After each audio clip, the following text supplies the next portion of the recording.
welcome. I'm Tim Langston with Red Dog Bushcraft. Thought this afternoon while I was out here working on a couple of projects, I'd bring you, show you around my personal space. I plan on spending the night out here. It's starting to get good and cold now. We've had a couple of light snows and I'm looking forward to testing out some cold weather gear. So I need to make a couple of improvements to the shelter. I thought I'd show you around with that. And it's getting about lunchtime, so I thought maybe I would try out a stove that I like to use, and I'll take you through the process of how I use that. Sometimes when I'm out here I don't want to build a fire. It's just not possible. I'm not going to be here that long, so these little small stoves work out real well for me.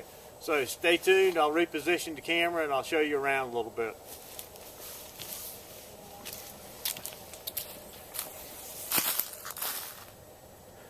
Okay, here's my problem. Right there against that tree, right up in the very top is where I had some leakage, and it looks almost like something has been digging in my debris shelter here. See, I got leaf litter all out here in the area around the camp, and I try to keep the leaf litter cleaned up around my debris hut, and that's just for a fire safety thing.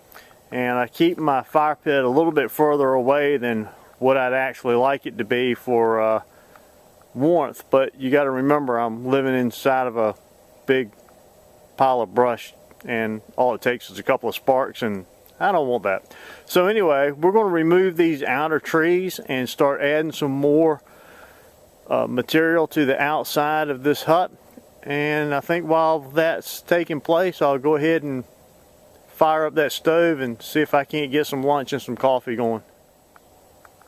Alright, we'll take a moment and see where we're at. We filled in that area where it looked like something had been digging in, and now we're starting to work our way down the rest of the debris hut. Notice we got it piled up good and tall on top and then letting it naturally fall down. So it's wider at the base than it is at the top. Okay, so here's the debris hut after adding several feet. Well, I'll say several feet. It's probably a foot added at the top, and it tapers down. It's probably 2 foot deeper at the bottom, and I filled that hole in where that animal was digging through.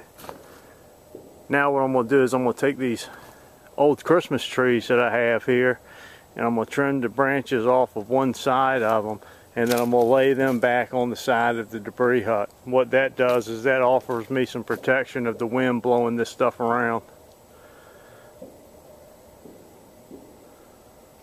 Nice and piled up. I don't think we'll get any leakage now. Well, that pretty much completes our work for today. Shelter's in good shape now. I'll be back with you with another video just as soon as I can. Thanks for watching. I'm Tim Langston with Red Dog Bushcraft. God bless.